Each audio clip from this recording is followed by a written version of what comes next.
Mente, Caráter e Personalidade, volume 1, capítulo 19. Influência dos pais. Controlados por princípios divinos. Recai sobre os pais a soleníssima obrigação de educar os filhos no temor e amor de Deus. No lar deve ser preservada a mais pura moral.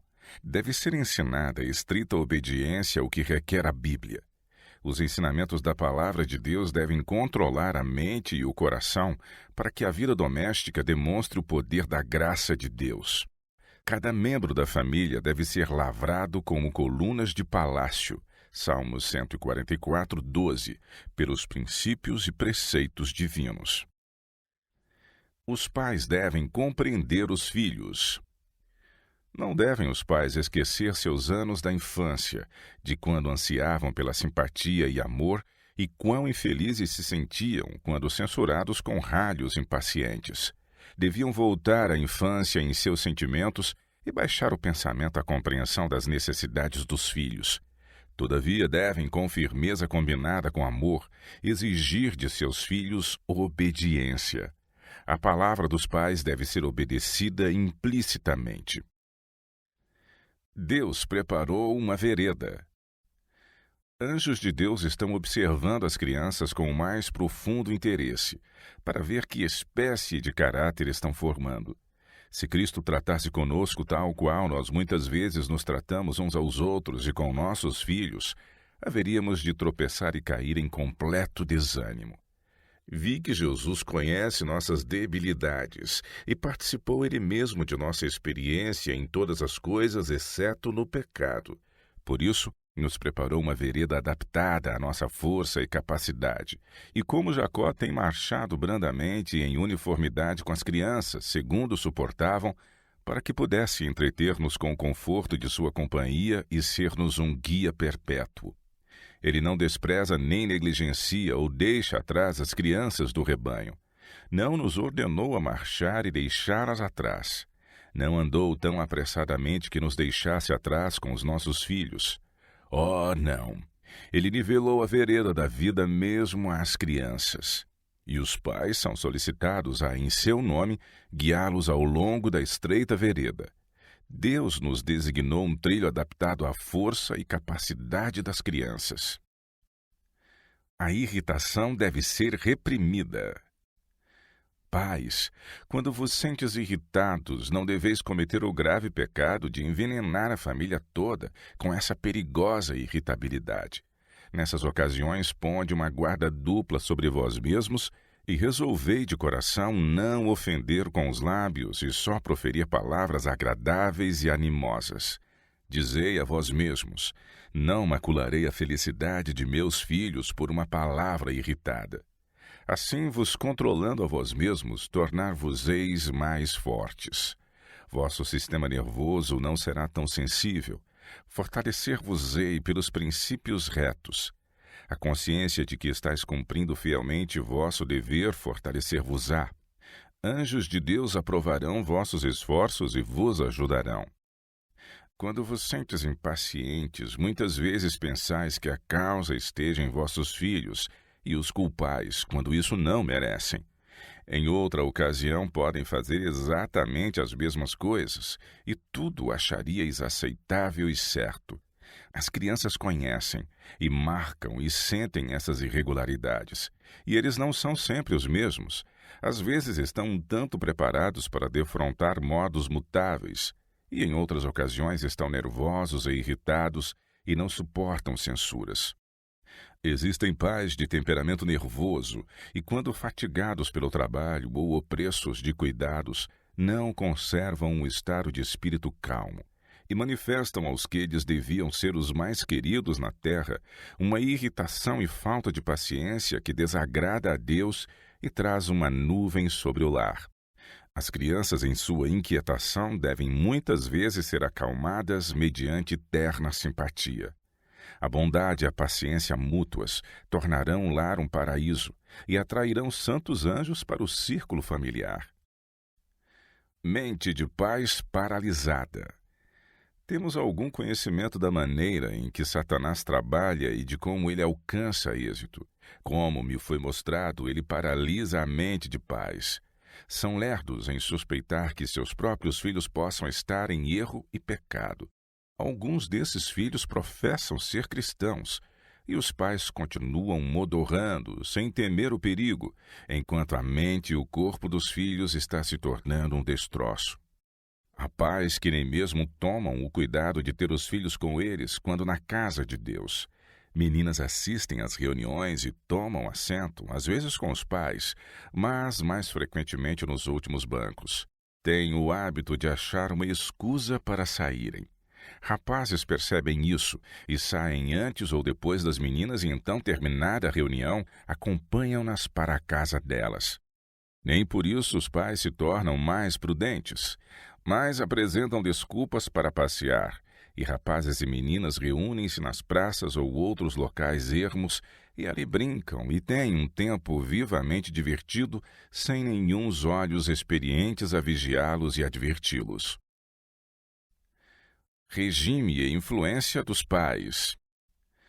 Se os pais tivessem vivido segundo as leis da saúde, satisfazendo-se com um regime simples, muita despesa se haveria poupado.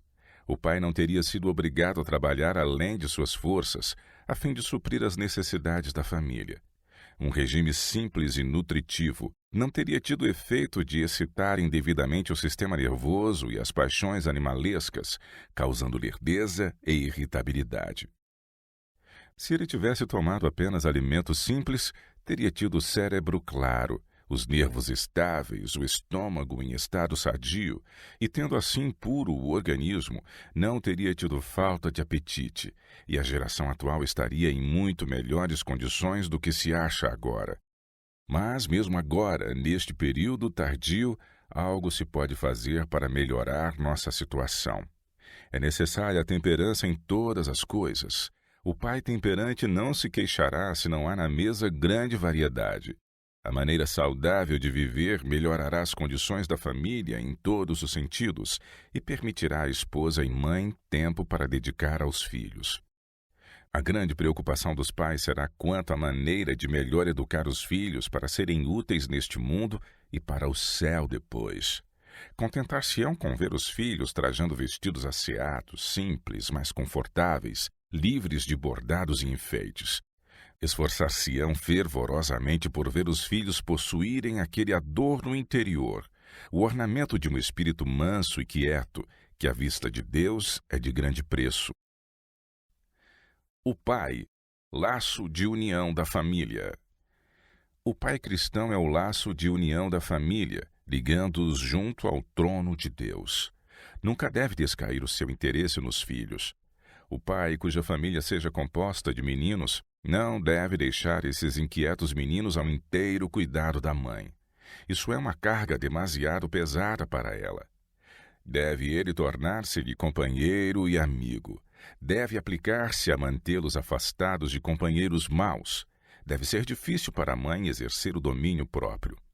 Se o esposo percebe que a fraqueza da esposa põe em perigo a segurança dos filhos, deve ele tomar sobre si mais dos encargos dela, fazendo tudo o que esteja em seu poder para encaminhar a Deus os filhos. Mães não devem buscar excitamento. As mães que têm espírito jovial a educar ainda e o caráter dos filhos a formar, não devem buscar o excitamento do mundo a fim de ser animosas e felizes. Têm uma importante obra vitalícia, e elas e os seus não podem correr o risco de gastar tempo de maneira inútil. O tempo é um dos importantes talentos que Deus nos confiou, e pelo qual Ele nos chamará a contas. Desperdício de tempo é desperdício de intelecto.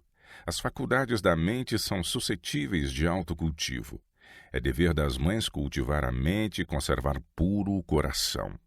Devem aproveitar todos os recursos ao seu alcance para aproveitamento intelectual e moral, a fim de que sejam qualificadas para melhorar a mente dos filhos. Os que condescendem com a disposição de sempre ter companhia, logo se sentirão desassossegados, a menos que visitem ou entretenham visitas. Esses não têm o poder de adaptação às circunstâncias. Os necessários e sagrados deveres domésticos parecem-lhes desinteressante lugar comum. Não lhes agradam o exame e a disciplina de si mesmos. Sua mente tem fome das mutáveis, excitantes cenas da vida mundana. As crianças são negligenciadas por amor da condescendência com as inclinações. E o anjo registrador escreve: servos inúteis. Deus deseja que nossa mente não fique sem propósito, mas realize o bem nesta vida. Mães lactantes devem conservar-se em estado feliz. Também o caráter da criança é mais ou menos afetado pela natureza do nutrimento que recebe da mãe. Quão importante, então, é que a mãe, no período da amamentação, preserve um feliz estado mental, controlando perfeitamente seu espírito. Em assim fazendo, o alimento da criança não fica prejudicado, e o procedimento calmo e seguro da mãe no cuidado do filho tem muito que ver em modelar-lhe o caráter. Se a criança é nervosa e facilmente agitável, a conduta cuidadosa, tranquila da mãe terá uma influência suavizante e controladora, e a saúde do infante será muito melhorada. A mãe deve procurar ter domínio próprio. Quanto mais sossegada e simples for a vida da criança, mais favorável será tanto para o seu desenvolvimento físico como mental. A mãe deve buscar estar em todas as ocasiões serena, calma e na inteira posse de si mesma. Muitas crianças são em extremo suscetíveis a excitações nervosas, e a maneira suave e sossegada da mãe terá influência calmante, que será de inapreciável benefício sobre elas. Crianças sensíveis não devem ser feridas pela indiferença. As crianças amam a companhia. Em geral, não apreciam estar sozinhas, e a mãe deve entender que, na maioria dos casos, o lugar de seus filhos, quando estão em casa, é o aposento onde ela está. Pode, então, tê-lo sob suas vistas e estar preparada para ajustar pequenas diferenças quando para ela apelam, e corrigir hábitos maus ou a manifestação de egoísmo ou paixão, e pode dar-lhes ao espírito a direção certa. Aquilo de que as crianças gostam, pensam elas que há de agradar à mãe, e é perfeitamente natural que consultem a mãe em pequeninas questões que as fazem perplexas. E não deve a mãe ferir o coração de seu sensível filhinho, tratando com indiferença o assunto, ou recusando-se a ser incomodada com coisas assim pequenas. Aquilo que pode ser pequeno para a mãe, para ele é grande. E uma palavra de orientação ou aviso na ocasião oportuna muitas vezes se demonstrará de grande valor. Um olhar de aprovação, uma palavra de animação e louvor por parte da mãe muitas vezes lhes deixa no jovem coração um raio de sol o dia inteiro. Tratar ternamente com os pequenos. Mães, tratai ternamente com vossos pequenos. Cristo foi uma vez criancinha. Por seu amor honrai as crianças. Velai sobre elas como um sagrado encargo, não para que sejam favorecidas, mimadas e idolatradas, mas para serem ensinadas a viver vida nobre e pura. Elas são propriedade de Deus. Ele as ama e vos chama para que coopereis com Ele, ajudando-as a formarem caráter perfeito. Tua filhinha é propriedade de Deus. Minha irmã, pode surpreender-te de que tua filha tenha pequena confiança na palavra da mãe? Ensinaste-lhe a ser falsa, e ao Senhor dói ver um dos seus pequeninos conduzido pela mãe a um caminho errado. Tua filha não é propriedade tua, não podes lidar com ela a teu bel prazer, pois é propriedade do Senhor. Exerce sobre ela um constante e perseverante controle, ensina-lhe que ela pertence a Deus. Com semelhante educação, ela crescerá para ser uma bênção aos que a rodeiam. Mas será necessário claro, agudo discernimento para poderes reprimir tua tendência de dominar e fazer prevalecer sempre tua vontade e maneiras, e agindo como bem te apraz. Disposição jovial e temperamento aprazível. Ensinai vossos filhos desde o berço a praticar a renúncia e o domínio próprio. Ensinai-os a gozar as belezas da natureza e com ocupação útil exercer todas as faculdades do espírito e do corpo. Criai-os de modo a terem constituição sadia e boa moral, a terem disposição jovial e temperamento aprazível. Ensinai-lhes que ceder à tentação é fraqueza e impiedade. Resistir a ela é nobre e varonil. As mães são um exemplo.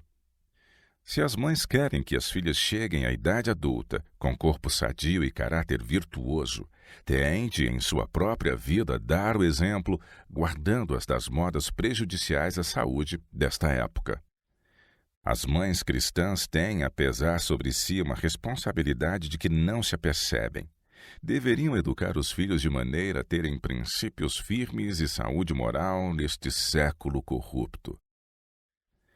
Quando o desejo da criança é lei. Famílias há em que o desejo da criança é lei. Tudo o que ela deseja, dá-se-lhe. Tudo de que não gosta é animada a não gostar. Supõe-se que a condescendência faça feliz a criança, mas tão somente a torna desassossegada e descontente. A condescendência estragou-lhe o apetite de alimentos simples e saudáveis e do simples uso de seu tempo. A satisfação própria realizou a obra de alterar-lhe o caráter para o tempo e a eternidade. Satanás procura controlar a mente das crianças. Pais, sabeis algo dos incentivos pelos quais Satanás tenta levar vossos filhos à insensatez. Ele opera com todo o seu poder para desencaminhá-los. Com uma decisão da qual muitos nem suspeitam, procura ele tornar-lhes o controle da mente e tornar os mandamentos divinos de nenhum efeito em sua vida. Os pais devem aconchegar ao coração os filhos. Não permitais que os filhos vos vejam de sobressenho cerrado. Se cederem à tentação e depois reconhecerem o erro e dele se arrependerem, perdoai-lhes tão liberalmente como esperais ser perdoados por vosso Pai Celestial. Bondosamente instruí-os e ligai-os ao vosso coração. É tempo crítico para as crianças. Ao redor delas serão lançadas influências para desapegá-las de vós, às quais tereis que vos opor. Ensinai-os a fazer de vós seus confidentes. Deixai-os segredar-vos ao ouvido suas provas e alegrias. Estimulando isto, salvá-los-eis de muita cilada que Satanás preparou para seus inexperientes pés. Não trateis vossos filhos somente com severidade, esquecidos de vossa própria infância e deslembrados de que são apenas crianças. Não espereis que sejam perfeitos, nem procureis fazer deles imediatamente homens e mulheres amadurecidos. Assim fazendo, fechareis a porta de acesso a eles, a qual de outro modo teríeis, e os impeliríeis a abrir uma porta conducente a influências malfazejas, para outros envenenarem sua jovem mente antes que desperteis para ver o perigo que correm. Disciplina forte, equilibrada. A felicidade de toda criança pode ser assegurada por disciplina forte, equilibrada. As graças mais legítimas consistem na modéstia e obediência, em ouvidos atentos para ouvir as palavras de orientação, pés e mãos dispostos a andar e trabalhar na vereda do dever. E a verdadeira bondade da criança terá sua própria recompensa, mesmo nesta vida. Os anos da infância são a ocasião oportuna para o processo da educação, não só para que a criança se torne muito útil e cheia de graça e verdade nesta vida, mas que possa assegurar-se o lugar preparado no lar celestial para todos os fiéis e obedientes. Em nossa própria educação de filhos e na educação de crianças alheias, temos provado que nunca amam menos os pais e tutores porque esses os impedem de praticar o mal. A disposição singularmente amável de Jesus. Jesus revelava como criança uma disposição singularmente amável. Aquelas mãos cheias de boa vontade estavam sempre prontas para servir a outros. Manifestavam uma paciência que coisa alguma conseguia perturbar, e uma veracidade nunca disposta a sacrificar a integridade. Firme como a rocha em questões de princípios, sua vida revelava a graça da abnegada cortesia. Com profunda solicitude, observava a mãe de Jesus o desenvolvimento das faculdades da criança e contemplava o cunho de perfeição em seu caráter. Era com deleite que procurava animar aquele espírito inteligente de fácil apreensão. Por meio do Espírito Santo recebia sabedoria para cooperar com os instrumentos celestiais no desenvolvimento dessa criança que só tinha a Deus por Pai. A pré-ocupação da mente exclui pensamentos indignos. Educai as faculdades e o gosto de vossos queridos. Procurai ocupar-lhes a mente para que não haja lugar para pensamentos ou condescendências baixos e degradantes. A graça de Cristo é o único antídoto ou preventivo contra o mal. Se quiserdes, podeis escolher se a mente de vossos filhos se ocupará com pensamentos puros e não corrompidos ou com os males que existem em toda a parte, o orgulho e o esquecimento de seu Redentor. Circundados por um muro não fácil de derribar.